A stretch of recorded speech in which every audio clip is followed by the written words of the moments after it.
So in this workshop, we're going to be talking about how to create augmented reality. And just to remind everyone, augmented reality is that thing where you use your camera to look at a QR code, you click on the QR code, and then you point your camera at the ground, it finds the ground, and then you click, and then basically you can see the real world, and but you can also see all this virtual geometry, which can be buildings, it can be machines that move around, characters that move around and talk. The first thing you're always going to do is you're going to take out your phone, you're going to click the camera app, you're going to point it at one of these little QR codes. This thing with an AR in the middle of it is a QR code.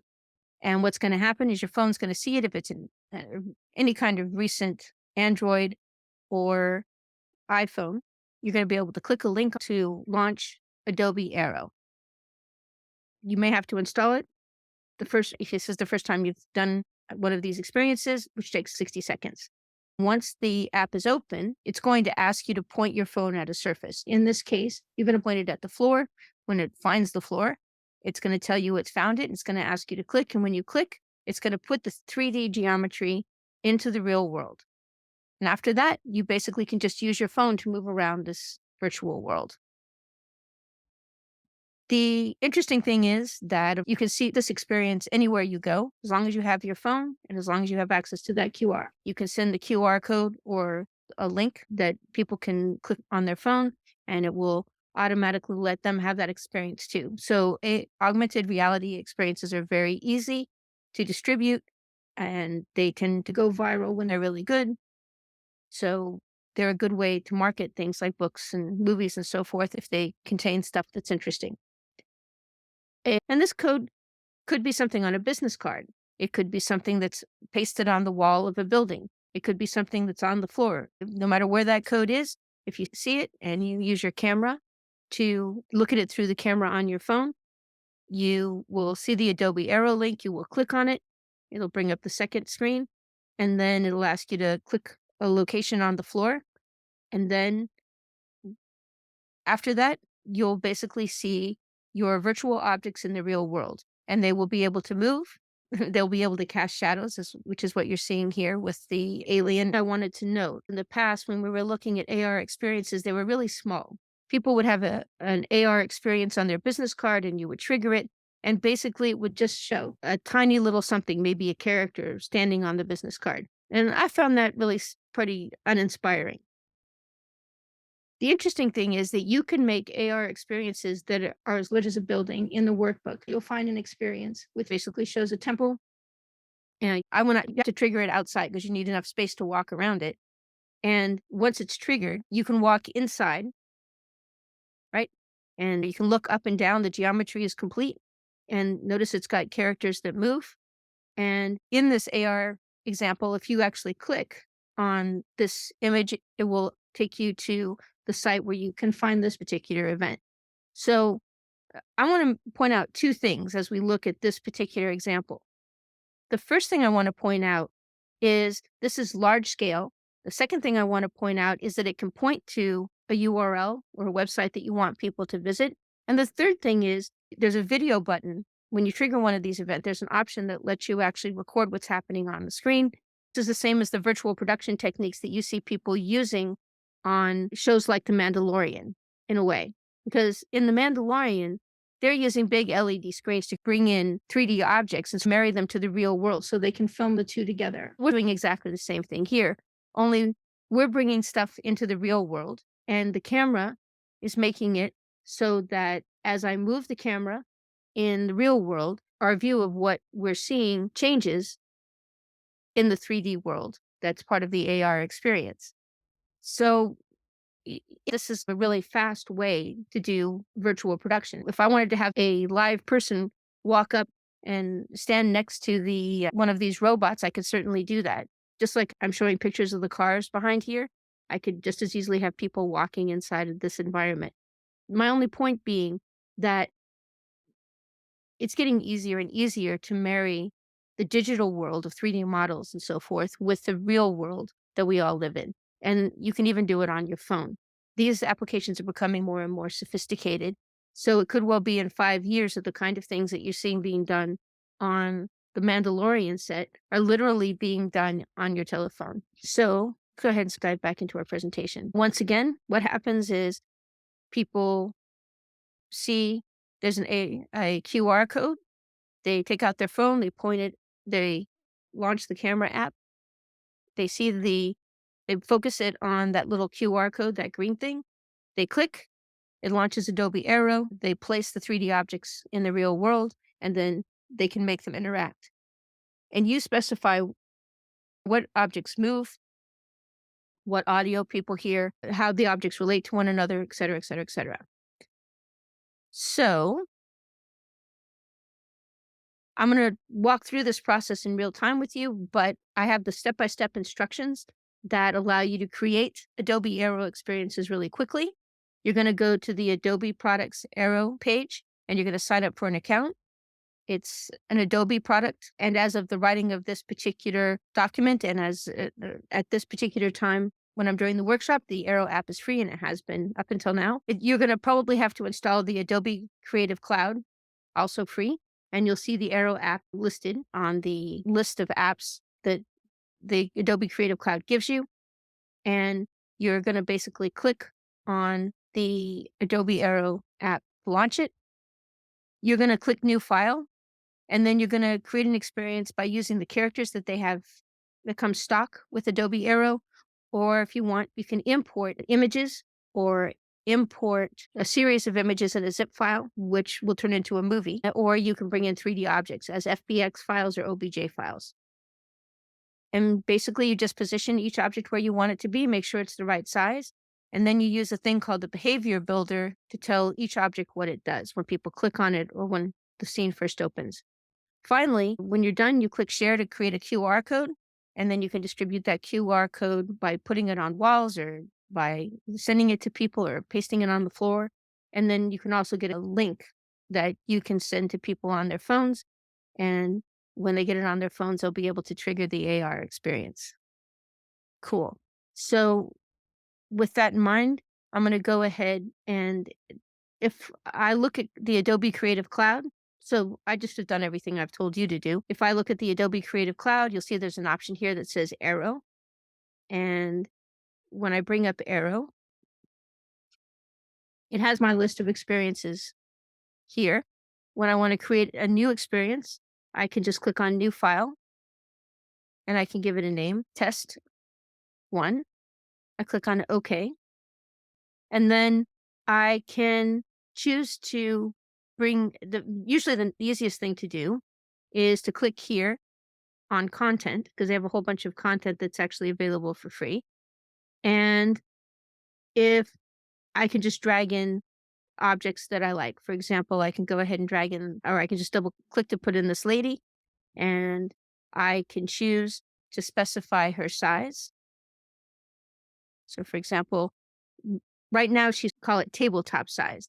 But if I want to make her taller, I could say, let's make her huge, right? So if I wanted to, I could put a giant lady in the kind of experience of, I could put a giant lady that stood on people's streets. If I want to make it something that could fit in a room, I might want to go ahead and set it at 1.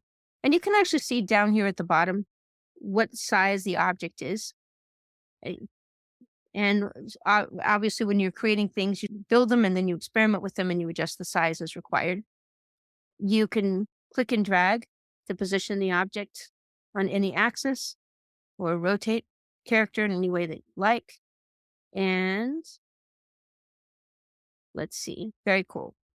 Once I've gone ahead and I've placed a character in, I may want to make it so that I can animate the character. And I do that by coming down here and clicking on the little running man. And I'm just zooming in here, which when you experiment with this, you'll see that you can zoom in using your mouse or whatever, or you can use these tools here, like you can orbit or track. Sorry, dolly. Cool. Now, or you can pan. Cool. So I want to create a trigger because I want to make this character do something when it turns into a 3D model, or when it turns into an experience. So I'm going to click on trigger. And I'm going to say, I want the character to start doing something the second the file opens. So I'm going to click on Start. And I want to add the action play animation. And it says, what do you want to apply this to? And right now it says Emma, right? If I had multiple objects in the scene, I would list multiple objects and I could specify which one I want to have a behavior. And by default, Emma's going to dance. And if I click play, I can watch Emma dance. Now, Emma can do a bunch of different things. For example, she can wave. And sometimes she can do like really crazy waves, right? Now, one of the most common things that you might want her to do is walk. And in order to set up walking, what I do is I come up here and I choose move to. And you see where it says target? Like, where do I want her to move to, basically? I can click on plus, and it creates something called a pin. And a pin is nothing more than nothing more literally than an arbitrary marker that you can specify, use to specify where a character should move to. So she's here and the pin is here. And I'm telling Emma, move to pin 1. And when I click the play button, she will walk to pin 1. Now, in this case, I truncate the walking, but you get the general idea. And I can make it, if I want, I can make it so she does a series of actions. But let's just go ahead and keep it simple. I can put other characters in the scene as well. So for example, I put in the bot and I'm going to go ahead and make that 1 tall as well. And once again, I can say trigger. I can say tap in this case. I can say action. And then I can say play animation. And I'll go ahead and I'll just let the character dance. And if I say play, the character will dance. And in this particular case, I probably want it to move a little farther back so it doesn't get between her and the pin, just because it's really disturbing when they overlap each other. I can bring in other things as well. If I say file and I say import, I can basically go and find any object that I previously created, and I can bring that in. So for example, I can bring in the temple OBJ, which is just a 3-dimensional temple. Cool. And hold on a second. And there's my temple OBJ. And I look at it and it's so small. So what I have to do is increase its size. And I go here and type 1,000, or sorry, 100, or sorry, 500. And then I go, it's still too small. And I can type 1,000 to scale it up. It's still too small. And at that point, I probably have to come down here to size and I have to maybe type in 100 or 200. So you just experiment to get things the right size.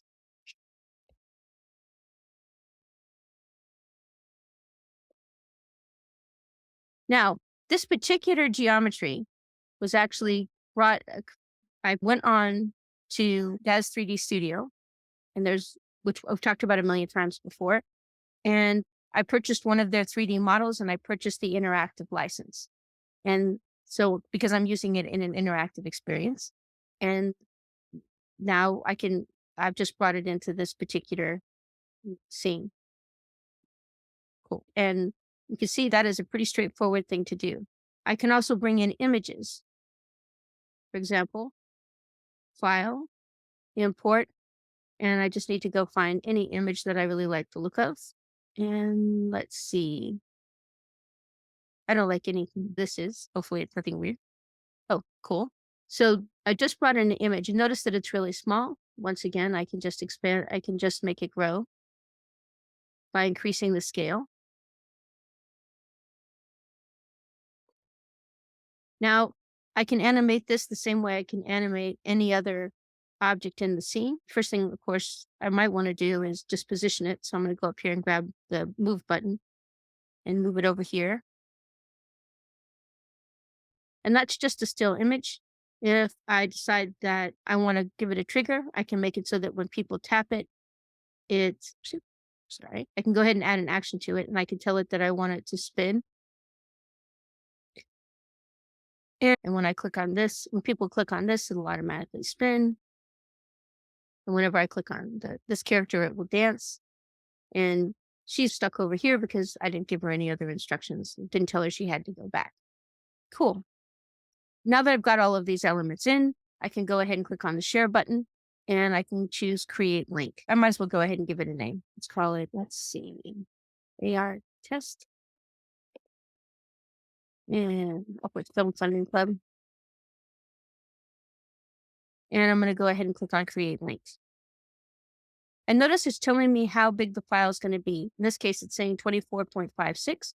I'm just going to go ahead and click on create. If it's a really huge file, then your file will be very difficult for people to load. So for the most part, you can want to try to keep it under 250K as the largest anybody's going to be able to download on their phone quickly. If you do larger experiences, just have to make sure then people have access to Wi-Fi so that it loads quickly. So if you take a look at this, you'll see it's created the AR code. I can download that onto my computer so I can put it into documents, put it on my business card, use it in a huge number of ways. If I want to, I can copy this and I can send it to people via SMS. If people try to go to this without on their computer, it'll just bring up a message saying this augmented reality requires an iPhone or an iPad or supported Android device.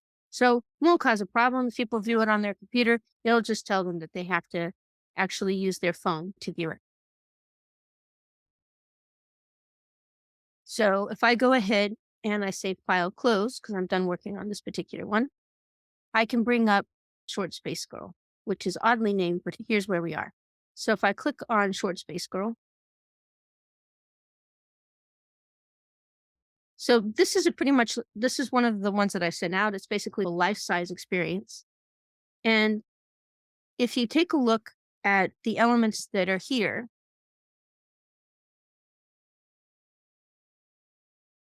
this is a stock character. This is just an image, that picture that I brought in. This is an astronaut that is one of the standard models that comes with this application. Hold on a second. Let me go ahead and download. If we take a look at all the stuff that's actually in here, you can see there's letters, there's nature and plants. There's a whole section here down here on space, and the space thing somewhere in the space list. There's the astronaut. This is actually a video, and it's called Space Girl Walking, and it's nothing but a series of images that are stored in a .zip file. And then this was imported from, this is a model that was imported from DAZ, and it's basically a model of a tractor. And I've animated, I'd used exactly the same tools I just demonstrated to you a few moments ago to animate some of these elements. And if I go ahead and I click on preview, you can see how it works. So if I click on this character, it waves. And if I click on this, it spins. And if I click on this object was imported from DAZ. And in DAZ, by the way, I mentioned you can actually have a delayed, you can set things up so that they wait a period of time before they move. So when you trigger this character, she just walks across the screen. This object, which is a tractor brought in from DAZ, has been animated in DAZ. And when I brought it in, I made it so that when I tap it, in theory, I can go ahead and make it move. And let's go ahead and zoom in on this thing, which is the thing in the back. This is just a series of PNG files that make an animation. And if they're put into a .zip file, if I click on them, you'll see it just literally plays the series of images like it was a movie. And in this particular case, I made the screen go black just so that people would know the movie was over. If I click on it, it'll play again. Cool. If we dive a little bit deeper, I'll just show you a couple of tricks that are important to know when you're creating your own tools. So this thing's called a bot. If I click on, this is the stuff that's animating the bot. And remember, it says bot plays animation. So when you click on it, it plays the wave. and then it also plays point left, and then it just stands and idles for a little bit, and then it goes to pin 1, right? So those are all the things that it does over the course the second that you tap on it. The astronaut does a spin. So when you click on the astronaut, it triggers the bot to move. So clicking on one object can make another object move. And if I were to click on the robot, I could also make it launch a website. I'm just pointing out that you can string together multiple actions for any particular object to do. You can see where it says Space Girl Walking. And when you click, this thing in the back is called Space Girl Walking. It's the movie. And notice it says play images is the thing that you use to basically play the movie. And it says subject Space Girl Walking. And notice that you just have to what it's going to do is open Space Girl Walking.zip, and it's going to play those files. And you can specify how quickly or slowly they are played. So I can set the speed to 2 frames per second, or I can set it up to 30 frames per second. If I want, I could have it so it played continuously over and over again. Cool. If I go ahead and I click on the wheel excavator, which is this thing here, go ahead and go back to this. So this thingamajig, the tractor, is called wheel excavator. And I'm just going to show you one little trick that will help you have a much better life. So when you import this object, it's animated by default. But if you actually want it to move, you have to put a action on it, a behavior on it that says play animation. And you have to tell it which object you want it to animate, which is the wheel excavator. And then see where it says animation set. What you have to do is you have to click on this file button and click the FBX again, and that will tell it to actually play the animation. If you don't do that second step, it won't play the animation. So this part where you click on the little file is important because it actually tells it to load the animation from the FBX file. All right. So there's really nothing to it than that. Once you've created this kind of thing, you just go ahead and click on the share button. And if you've previously shared a file, basically what you're going to be doing is updating it. So all you have to do is say apply changes, and it will apply the changes, and it'll go ahead, and anybody who opens the experience will see the modified version of your file. So it's another nice thing is that when you create an AR experience, you can make it better and better over time. The more you can add more elements to it, you can go back and fix things if they're broken. It's really a great way to distribute experiences because they're not really in concrete, right? Now, thank you, Sarita, it's not you to say. If I go ahead and click on File, Close, I can click on Robot Meets Alien, which is one of the AR experiences that we have. And if I preview this, you can see that when you open the file, the scary alien is jumping up and down, and then our little fellow does a little dance, and then it thinks about it for a second, and then it walks over to another point, looks at the alien, approaches it, stops, waves, and then the alien continues to move and then goes, wait, I guess I'll talk to him. So you can script in some pretty complicated behaviors. And I haven't mentioned it, but you can actually make it so that sound is playing with people. If I wanted to make it so when you click on the alien, he talks, I could add that effect as well. It's just there's a lot of behaviors that you can add. So, for example, let me go ahead and click on Mr. Alien, and I click on action, right? There's an option that says play audio. So I can make it so that it would actually play an audio of the alien talking. Cool. Great. Now, if I click on close and I open up one of the next AR experiences that we have, here's Temple. Now, this is the one that I wanted to make really big, the one that I put on the street. And you notice that the experience is really large. This is like the size of a building.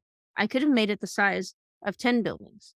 And it could move, right? I could have put Godzilla. I could make it so you could put Godzilla walking down your block if I felt so inclined. right? There's no limit to how large this can get. And that's an important thing because imagine the kind of experiences that you can give people with their phone. Every time they click on that, every time you click on that experience, every time you deliver that experience to people, they don't know what they're getting. And imagine all the interesting things you can give them. You can give them something that's really tiny that just sits on a tabletop. If you were doing The Hobbit, you could put the ring, the one ring to rule them all, one ring to bind them. You could actually let them see the ring sitting on their desktop sparkling away. If I was doing Raiders of the Lost Ark, I could let people walk around the Ark. Or if I was doing National Treasure, I could make it so people were looking at the Constitution in all of its glory. But I can also do much, much larger things. I could let people see a portal that they have to walk through. And here's the other thing. I haven't done it yet, but I just mentioned in passing. So do you see right now there's just this one little picture here, right? There's one little picture here. But I could make that picture huge. I could make it fit between these 2 columns, and it could look like a door into another world, and it could be animated just like that movie I was playing previously. So, you can make really complicated experiences that you put into here. I could make this look like a portal. I could just put in a movie here and a movie here. Could put a movie on all 6 sides, so when you walk inside with your phone and you look around, it looks like you've got doorways to 6 other worlds. There's no limit to the experiences that you can create. The only real limit is the fact of using your imagination to figure out what would be cool. And it's really very straightforward. This literally just works. It's not hard at all. And the more you experiment with, the easier it gets. Cool. Now, um, I guess the most complicated aspect of this is if I want to show movies, how would you do that? I've recently become a big fan of this very inexpensive editor called Hit Film. And here's basically the movie. And this is actually preparation for the animating in planes thing I'm going to be doing, not next week, but the week after. And so I've got this character that's walking across the screen and walks back, right? Now, if I want to turn that into a series of images in a zip file, I can say, I can come up here and hit Film Pro, which is just an editor, and it's a space age editor. It does stuff that other editors don't do. That's why I like using it. If I go up to export and I say default preset, there's an option here that says PNG sequence. And that says, what I want you to do is take for every single frame of this movie, I want you to create a PNG file. So I click on it. And then I come up here to export and I say export, let's see, to file. And it says, where do you want to put all these files? Because it's going to make about a bunch of them. And I can put them in the Augmented Reality folder. And I could say open. And what it does is it's basically writing out all of these darn PNG files. And when it gets done, I can open up my editor and I can look in the Augmented Reality folder. And on a good day, I'll see a series of images, attractively named image. What I can do is I can go to the bottom of the list. I can click. Actually, I'm going to not take the black ones because those are lame. And I'm going to right click and I'm going to say, please turn this into, just go ahead and compress this, which is one of these things right here. Get in for, how do I compress? I do this all the time. There it is, compress. And then in this particular case, it's going to take all 378 frames and turn them into something called archive.zip. But I'm going to go ahead and give it a better name than I give it in the past. I'm going to call it Space Girl Walking.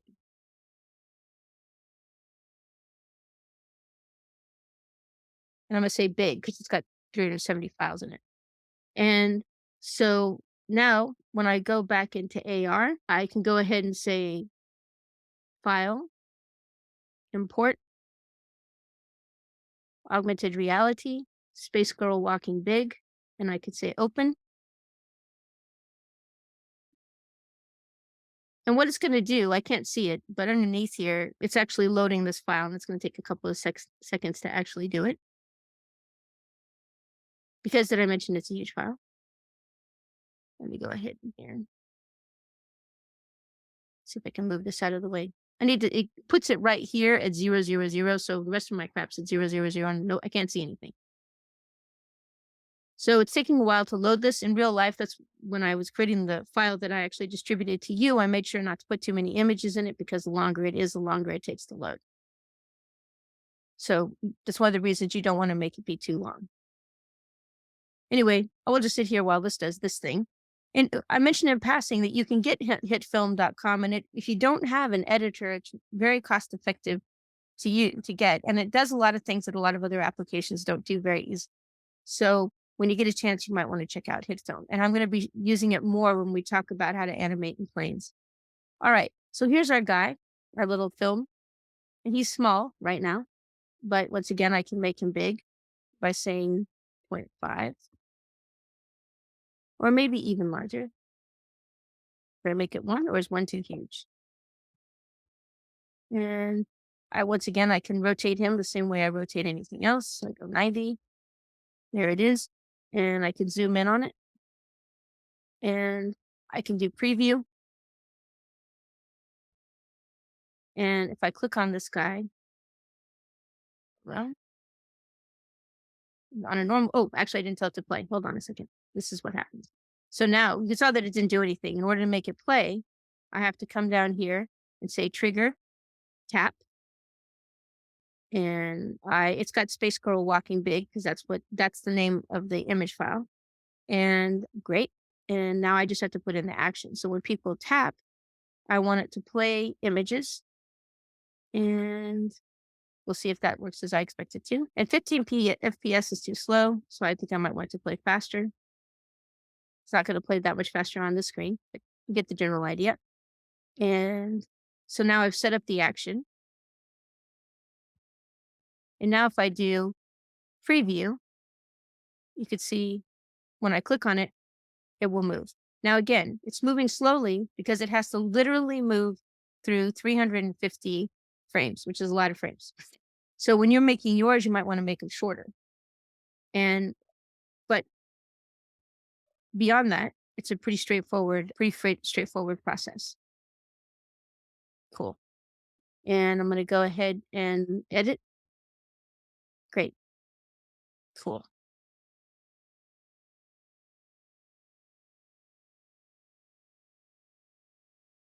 All right. So when you get a chance, what I'm hoping you're going to do is experiment with those things, and I think you'll find that they allow you to create quite a lot of interesting tools that you can use to distribute content to people that you want to sell stuff to.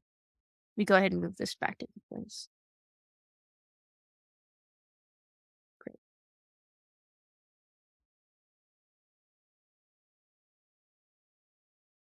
And I can put it over here. So let's see.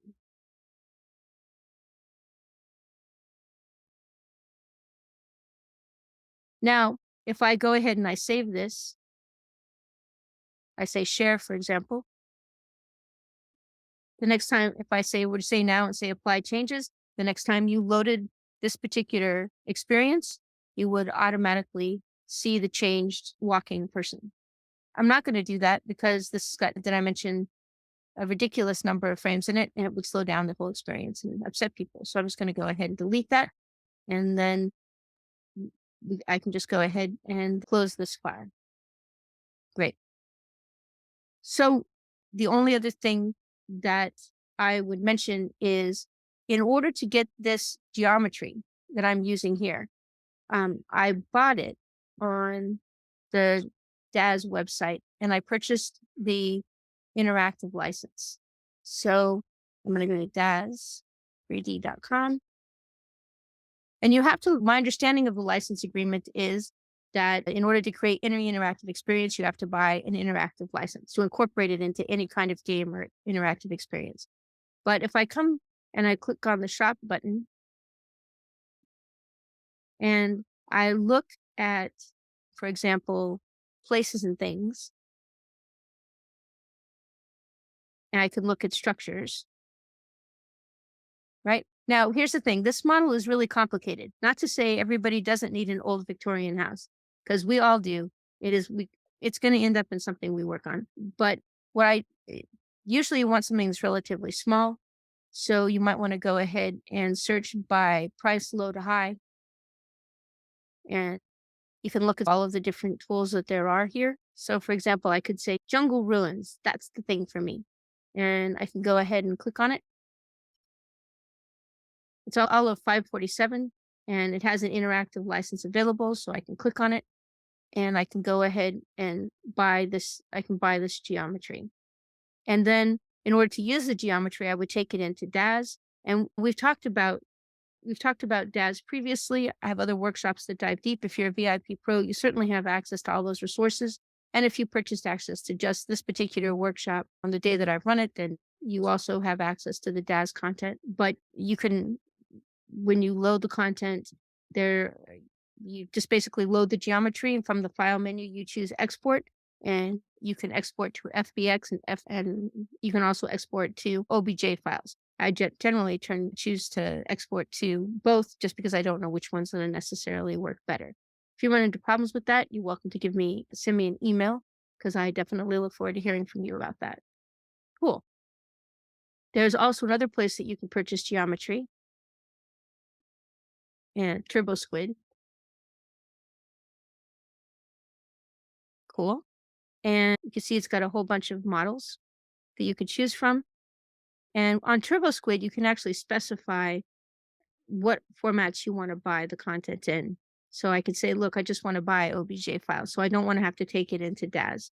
And it has all of these different kinds of models. Once again, you may want to get an enhanced license, I want to choose the license, but you might want to, I think you should take a look at the different licensing options. Whenever you're purchasing from any place, you need to pay attention to what licenses are available to you. And so enhanced licenses, if you dive deep in it, it can give you more information about that. So you could choose to search also by price, right? Look for less expensive models to incorporate, like cars and plants, and you can put this guy in something cool. But if you want to be able to animate your creatures, you're probably going to want to take them into DAZ, in which case you probably want to buy them on the DAZ marketplace because you'll want to do the animation in DAZ and then export it for use in Aero as part of an interactive experience. So my point being, make sure that you have an understanding of what you want to do with the geometry when you buy it. If you just want to have this guy stand in your scene, that's one thing. Or if you just want to put this truck in and use the move to make it roll across the screen, that's one thing. But if you want to be able to have an object, one of these enhanced characters walk around, then this is a character that's not one of the characters that's actually inside DAZ, which already has a whole bunch of animations you can apply to it. If you were buying this character up here at the top, you'd have to animate him, and you would probably want to do that in DAZ, which is free, by the way. Fairly straightforward, and I just wanted to make sure that you understood there's a world of geometry. You don't have to create every single thing. You can actually just go ahead and buy it, and you can modify it for use in your particular project. Cool. And I'm going to go ahead and dive back into my presentation. I don't know what else I wanted to talk about, and it's time to find that out. Cool. So I put here a list of suggestions I think you should take a look at. First thing is, just as you're getting started, try importing your posters geometry and other 2D images and them around, and then use the behavior builder to set up tap triggers that would take people to your website. That's an easy thing to do. Just bring in pictures and make it so when people tap on them, it takes them to a different URL. Right? Let's say you're selling books. You can make it so that loading the AR experience shows people all of your book covers, and maybe some of the characters from your books if you've gotten them. And then you could just make it so when they click on one of the things, it takes them to where they can buy the book on Amazon. If you want to play a movie, you can experiment with taking any movie and turning it into a series of images and putting them in a zip file, just like I did with HitFilm. You can do exactly the same thing. You can experiment with putting with the stock 3D geometry that's the inside Aero, right? The stuff that actually just comes with the product. This stuff here, the origami, it's got furniture. It's got these are called directable characters, and they're the ones that you can actually make walk and talk. Here are characters that are automatically. If I click on the basketball girl, she's if I she's built to be animated as well. There's a whole bunch of these things that are already in here, the balloons, blah blah blah. And let's see, is there anything else really good in this list? It's weird. One thing I find rather startling is there's a lot of there's rather a lot of letters. So when you get a chance, letters and symbols, should you want to put those in, they got a lot of them. And layered illustrations, right? And origami forest pack, because you might want to put a bear into your scene. And I like bears a lot. So should you want a bear, look, there's a bear. So you experiment with these things. And then you can start trying to work on importing 3D geometry as OBJ or FBX files. Start with easy stuff, and then you can go up to more and more complicated stuff quickly. Cool. I did put in the materials that I distributed with this particular workshop. I put in all of the information that I covered with you here tonight. For example, I put in this is where you import objects, or you can also say file import. You use this to position and scale objects. You use this to change the view of the 3D environment. This is a directable character, which you find from this little drawer thing. So is this guy. This is just an imported image. This is a series of PNG images in a zip file called like an image series. This over here is where you select the objects and move them around. Now, one thing I want to mention, do you see where it says anchor type? I always anchor my stuff to the floor because I'm pretty sure people can find a floor. It is possible. Let's say you had a spider, which you should not do, but let's say you had a spider and you wanted to make it so that they could move their phone to show a vertical surface and then stick the spider to the wall. I don't think you should do that. I don't like spiders, but you can also make it so things are attached not just to the floor, the horizontal surface, but a vertical surface. You can, if you want to, click image, and that will make it so that, let's say you've got it on you've got a business card and it's got one of those AR codes on it. You can make it so when people use their phone to view that AR experience, it actually puts something right on the business card that's 3D. Now, that's what they used to do. That used to be like the fundamental example. They did that all the time. I never understood it. I always thought it was strange. But when you get a chance, you can experiment with all of these things. I personally have never wanted to stick a character on a AR image. But if you did, you could experiment with these things. I talked about the AR geometry. Like these are the fleet of directable 3D characters. And this is, if you select an image here, it makes it so that you can rotate it and position it and scale it. That's how you make these things large enough after they come in. This is an animated 3D model exported to an FBX file.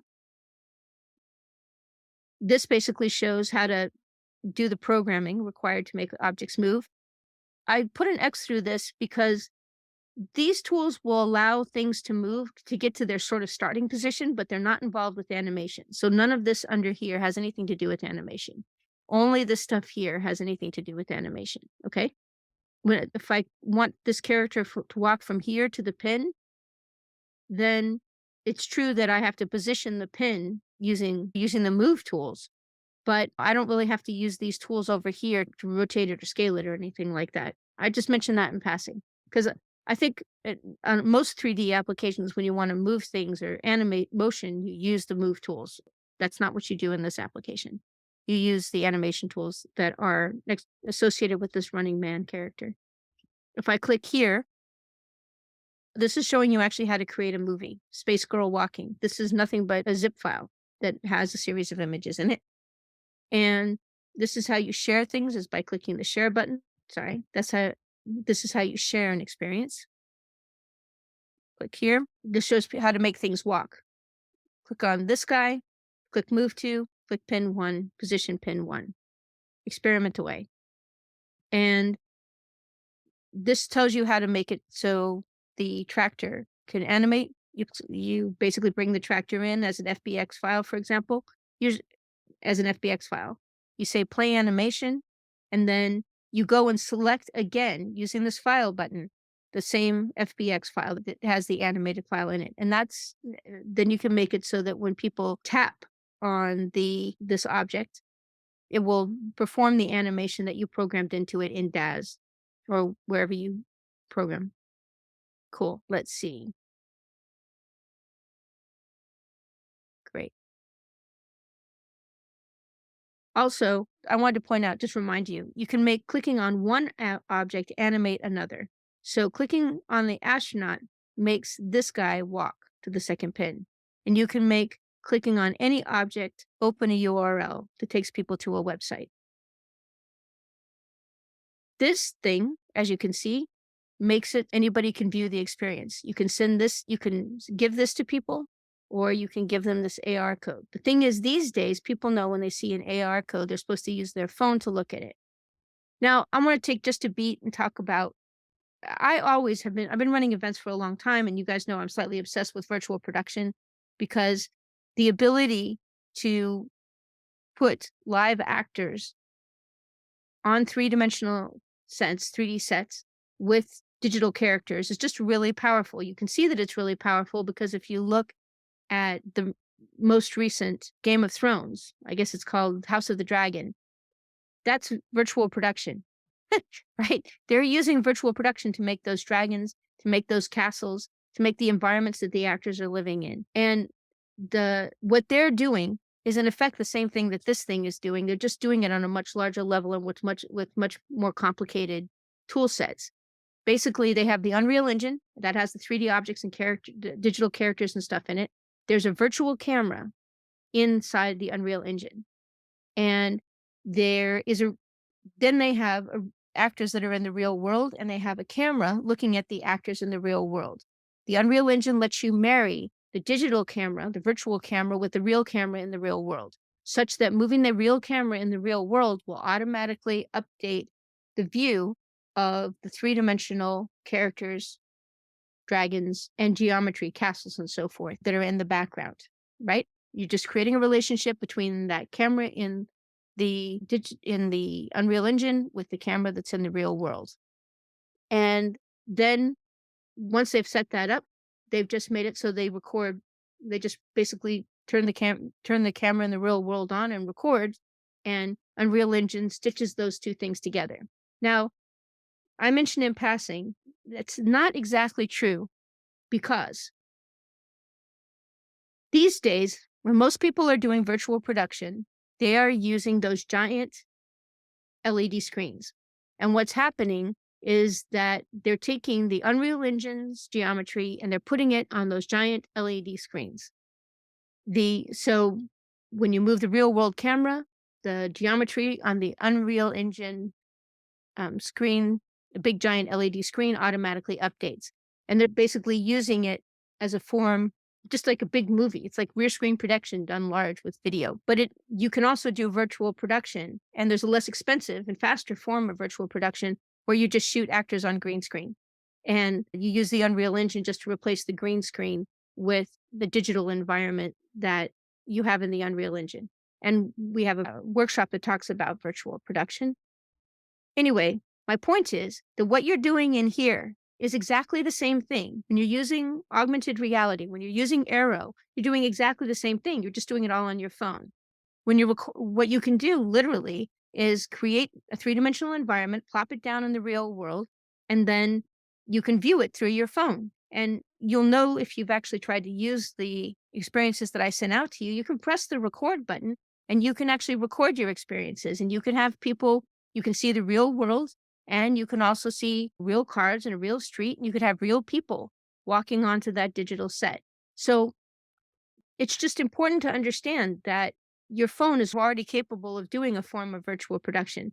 My expectation, quite frankly, is that's going to become more and more powerful because I've been watching it advance. And it could well be the case in a few years as a filmmaker, you will have access to your phone will be able to basically run the Unreal Engine and put digital characters in the real world. You'll be able to hold up your phone, launch the Unreal Engine, place characters in the real world just like you do in Aero, and it'll be much higher quality.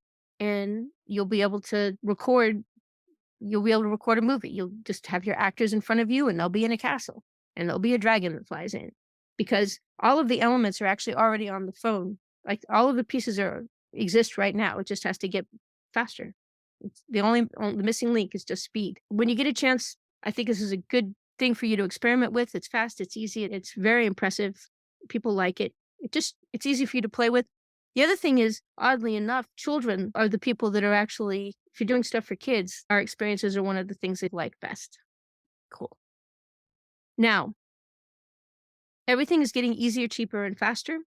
And I'm starting to run a series of workshops that really focuses on very quick, very fast ways for people to create independent content because I have a strong sense that if you're an independent filmmaker, your time is really arriving. There's so many ways for you to create content that is commercially profitable that just didn't exist previously. And in fact, I think if you're producing content that costs a lot of money, then you're going to be hit by the fact that these tools are all so fast and so sophisticated and allow so many people to create content that what if you're producing 3 million or $5 million films, you're going to start finding out that other people can do the same thing for a quarter of the price and they can do it faster and they can sell it easily because it is less expensive. So learning how to use these tools, I think, is an important investment for the future. Cool. So, Dwayne, actually, thank you for pointing that out. The most important difference between an FBX file and an OBJ file that's been exported is that FBX can be rigged and can have an internal skeleton. So, that's what allows things to be animated. So, OBJ props are basically static, but they can be moved around inside the environment. So, that's right. So, if you are creating geometry in an application and you want to bring it to Aero and animate it, you probably wanna bring it in as an FBX file. I'm certain. Thank you, Dwayne. That was very important for you to point out. Let me go ahead and check the Q&A. Cool.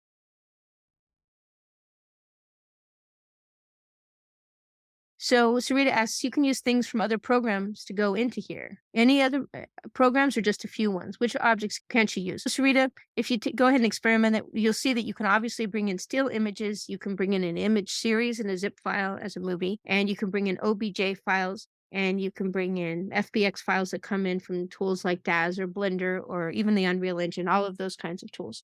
So those are formats that you can bring in. And you also asked Sarita, are you using this mainly for trailers or for pitching, or are you doing whole films with it?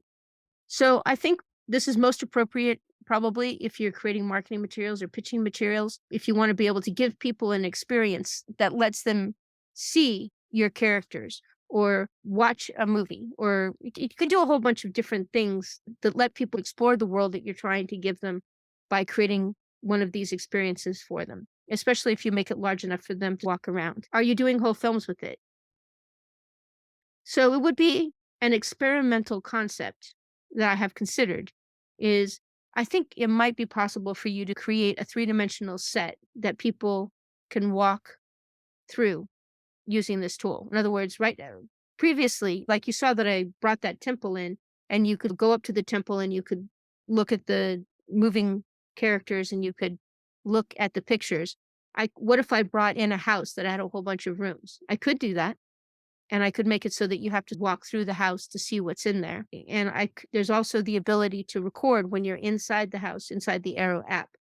Is it filmmaking? I don't know, but it's definitely, you could make it films that way. You could also make it so that you have an Aero experience. If you're recording on your phone, you could have an Aero experience that sort of had a demon walk out of a dark alley. You could do a whole bunch of weird things that you could incorporate into film. And in theory,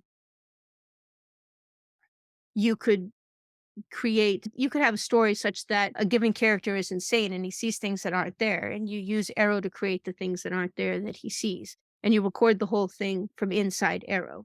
Just I already told you that, and we already know that you can use an iPhone to create award-winning content. People have shot stuff on an iPhone that have ended up at the up for Academy Awards because it's a 4K camera. So your iPhone is a 4K camera. There's no reason not to use it to make films, really. It's one of the most sophisticated cameras around.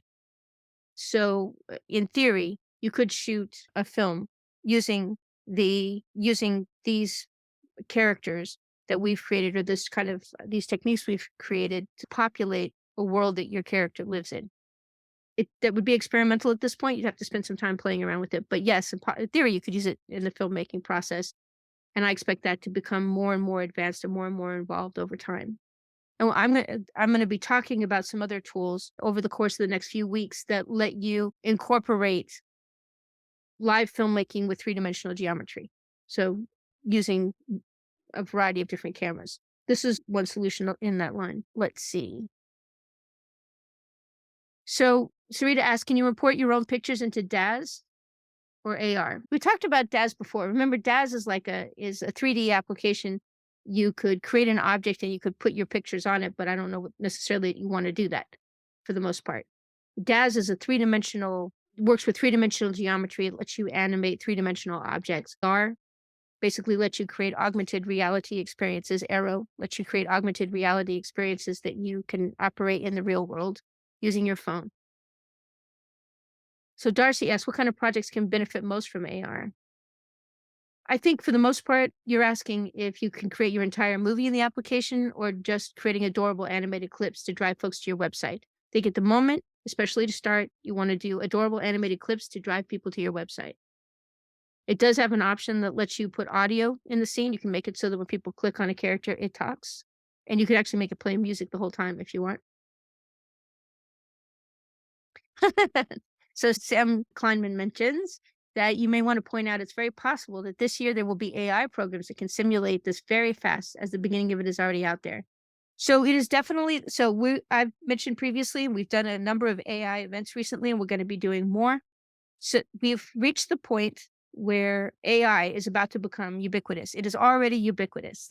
So most of us, thank God, are old enough to remember the rise of the internet. We remember before 1996. And if you remember in that time period, previous to that, there was no internet. We just lived our lives. And the next thing you knew, like 2 or 3 years, everything involved the internet. People were on that's when Google rose. Amazon started to become a superpower. All of these things started to happen really quickly. That is exactly what you're in the middle of right now. Exactly right now, you're at the rise of AI. And the reason that's the case is because it's now cheap and easy to do something called machine learning. And that means that if you go to Midjourney, which we have a workshop that covers how to create AI images, and if you go check out Midjourney, you can basically feed it a prompt. Show me a picture of Thomas Jefferson on a pirate ship in 1876. And it will give you a good image of that. And you can refine it so you get exactly what you want. Now, that's completely possible, and that's just doing it with images. And the way it's working is because AI uses machine learning. That means they have these very fast computers that when you say Thomas Jefferson standing on a pirate ship, it goes out and it finds all the pictures it can of Thomas Jefferson and all the pictures it can of pirate ships. And it sticks the two together and it shows you what it's come up with. And then you say, no, I want it to make it look more like a 17th century picture by Reynolds. And it goes and finds all the Reynolds pictures and it looks at those things and it says, oh, okay, you want something that looks like this. And what it does is a machine is looking at a bunch of examples that relate to all of the words that you give it. And it's coming up with something. And when you stop fixing it, when you stop giving it prompts, it goes, oh, that must have been right. And it says, okay, the next time somebody asks me for anything like this, I'm going to start out with a picture that looks similar to this one because this was successful. It's doing exactly what real artists do. It's just doing it faster and faster. And the key thing to understand is that's happening in every aspect of the world right now. Every creative endeavor they're applying machine learning to it. And not just creative endeavors, they're also applying it to giving people credit there is no aspect of our lives. Every aspect of marketing, every aspect of accounting, every aspect of art, just every single thing they're applying it to. Over the course of the next few years, things are going to get a hell of a lot smarter. There are already editing applications which they're using at the studios, which allow them to edit a lot faster because they use AI. I have shown you editing tools like the script.com, which let you edit a lot faster because it's AI enabled. Every single thing that you're currently doing is going to be faster.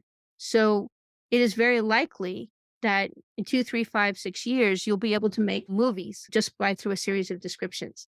You can already write a whole screenplay using Chat GPT to actually you give it a series of prompts and it will do a beat sheet and then it will enlarge the beat sheet into actual scenes. And then when you get done, you'll end up with an entire screenplay. And people say, "Well, but it's stealing, it's copyright theft." It can be, but depending upon the prompts that you're entering, it could very well be generating a script that nobody has ever seen before. Every single word could be entirely unique and the entire plot could be completely different from anything that's ever been written before because you're basically giving your input at every stage of the process. Anyway, yes, it is definitely the case that there are AI programs that are coming out that are rapidly evolving these techniques. So, my point being, it's going to be even easier in the future for you to create augmented reality tool sets. Darcy asks, "Can I create caption bubbles?" What you could choose to do is put in images that have the captions on it, and you can make it so when you click on a character, it plays the little animation. It sounds like it would be hard, and also you can make it when you click on a character, it actually talks. So you don't necessarily have to it's supposed to be interactive. It's not supposed to be the case. You have to read captions. Let's see. So Darcy asks, "Can you do comic books through Aero?" I don't think you can do comic books, but you could definitely have one of your characters you could bring in one of your characters and have them talk and speak and move around. And so it would be more like you could let people interview or have a conversation with or you could get a presentation from one of your characters. Or you could actually also you could give people the opportunity to see where your characters live, etc.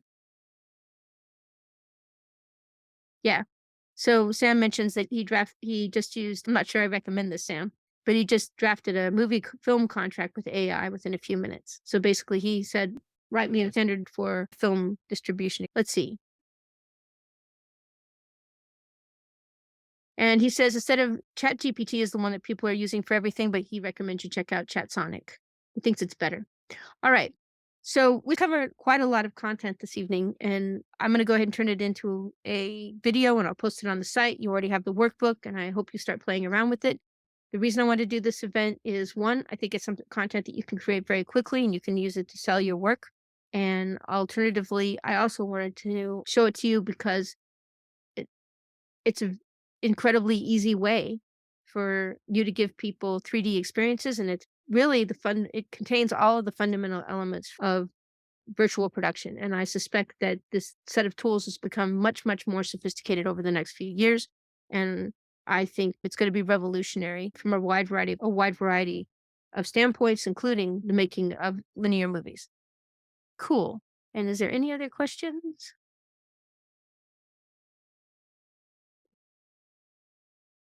All right, cool. Thank you very much for hanging out with me. I very much enjoyed it, and I very much look forward to seeing you next week when we're talking next week for next week's event. And make sure that you visit filmfundingclub.com to check out what's coming up. Talk to you soon.